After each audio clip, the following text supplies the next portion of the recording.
Hi friends, నమస్తే. ప్రజాసేవ తెలుగు ఛానల్కి స్వాగతం. తెలంగాణ గెస్ట్ లెక్చరర్ ఉద్యోగాలకి సంబంధించి బిగ్ బ్రేకింగ్ న్యూస్ని అయితే నేను మీకోసం తీసుకొని రావడం జరిగింది. ఈ యొక్క గెస్ట్ లెక్చరర్కి సంబంధించినటువంటి నోటిఫికేషన్ అయితే తెలంగాణ రాష్ట్రంలో 8 జిల్లాలలో రిలీజ్ అయితే చేయడం జరిగింది తెలంగాణ రాష్ట్ర ప్రభుత్వం. ఈ ఎగ్జామ్స్కి అప్లై చేసుకోవడానికి ఎలాంటి ఫీజు అయితే చెల్లించాల్సినటువంటి అవసరం లేదు. నెక్స్ట్ దీని యొక్క సెలక్షన్ ప్రాసెస్ కూడా మీకు ఉన్నటువంటి మెరిట్ ఆధారంగానే జరుగుతుంది. డైరెక్ట్ జాబ్ వచ్చేటటువంటి అవకాశం అయితే ఉంటుంది. సో పరీక్ష అనేది ఉండదు. నేను ఈ వీడియోలో మీకు ఒక జిల్లాకి సంబంధించినటువంటి పూర్తి ఇన్ఫర్మేషన్ని, ఎన్ని ఖాళీలు ఉన్నాయి, ఏ విధంగా అప్లై చేసుకోవాలి అనేటటువంటి పూర్తి వివరాలను అయితే అందిస్తాను. ఇదే విధంగా మీ జిల్లాకి సంబంధించినటువంటి గెస్ట్ లెక్చరర్ ఉద్యోగాల నోటిఫికేషన్ మీకు ఇన్ఫర్మేషన్ కావాలి అనుకుంటే ఈ వీడియోని లైక్ చేయండి. అదేవిధంగా మన ఛానల్ని సబ్స్క్రైబ్ చేసుకోండి. కామెంట్ సెక్షన్లో కామెంట్ రూపంలో మీ జిల్లా పేరుని తెలియచేయండి. మీ జిల్లాకి సంబంధించిన ఇన్ఫర్మేషన్ కూడా నేనైతే ఇవ్వడం జరుగుతుంది. ఇక్కడ ఒకసారి గమనించినట్టయితే అతిథి అధ్యాపక పోస్టులకి దరఖాస్తుల ఆహ్వానం అని చెప్పేసి మనకి కనిపిస్తుంది. కామారెడ్డిలోని ప్రభుత్వ ఆర్ట్స్ అండ్ సైన్స్ కళాశాలలో డిగ్రీ విద్యార్థులకి బోధించడానికి ఆసక్తి గల అభ్యర్థుల ఖాళీలకి దరఖాస్తులు ఆహ్వానిస్తున్నట్లు ప్రిన్సిపల్ డాక్టర్ విజయ్ కుమార్ తెలిపారు.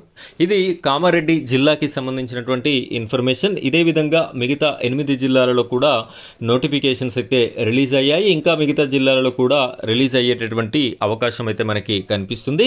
ఆ ఇన్ఫర్మేషన్ అంతా కావాలి అనుకుంటే కామెంట్ సెక్షన్లో కామెంట్ రూపంలో మీ జిల్లా పేరుని మెన్షన్ చేయండి. ఇక్కడ ఒకసారి చూసినట్టయితే Telugu, Hindi 1, English 2, political science 1, history 1, BBA 1, computer science 1, forestry 2, fisheries 1, zoology 1, mathematics 1, statistics 1, physics 1 పోస్టులు ఖాళీలు ఉన్నట్లు తెలిపారు.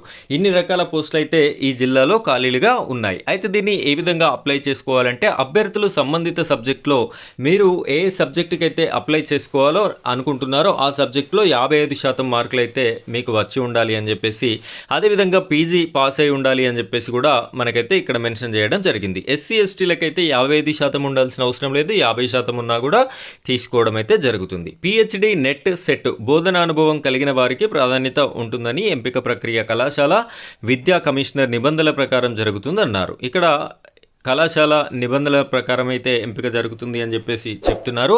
ఆసక్తి గల అభ్యర్థులు ఈ నెల జూలై 23 సాయంత్రం 4 గంటలలోపు తమ దరఖాస్తులు కళాశాల పనివేళల్లో కార్యాలయంలో అందజేయాలని తెలిపారు.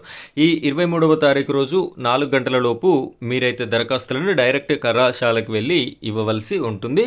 సమయం అయితే ఇక్కడ తక్కువ ఉంది కాబట్టి వీడియో చూస్తున్న ప్రతి ఒక్కరు కూడా మీకు తెలిసినటువంటి ఈ పోస్టుల కోసం ఎదురు చూస్తున్నటువంటి ఫ్రెండ్స్ కానివ్వండి, ఫ్యామిలీ మెంబర్స్ కానివ్వండి, వారికైతే ఈ వీడియోని షేర్ చేయండి. వారైతే అప్లై చేసుకునేటటువంటి అవకాశం అయితే మీకు ఉంటుంది. ఇంటర్వ్యూలు ఈ నెల జూలై 24 ఉదయం 10 గంటలకి ప్రభుత్వ ఆర్ట్స్ అండ్ సైన్స్ కళాశాల కామారెడ్డి నందు నిర్వహించబడతాయని ఒక ప్రకటనలో తెలిపారు. నెక్స్ట్ డేనే ఇంటర్వ్యూస్ కూడా నిర్వహించడం జరుగుతుంది. ఆ పైన ఎవరు సెలెక్ట్ అయ్యారు అనేటటువంటి విషయాన్ని కూడా తెలియజేస్తారు. సో ఫ్రెండ్స్, ఇది ప్రముఖ దినపత్రికలో వచ్చినటువంటి వార్తా కథనం ఆధారంగా నేను మీకు ఇన్ఫర్మేషన్ అయితే ఇవ్వడం జరుగుతుంది. ఇలాంటి లేటెస్ట్ అప్డేట్స్ అన్నీ మీకు మన ఛానల్ ద్వారా రావాలి అనుకుంటే మన ఛానల్ని సబ్స్క్రైబ్ చేసుకొని సపోర్ట్ చేయండి. Thank you friends, thank you very much.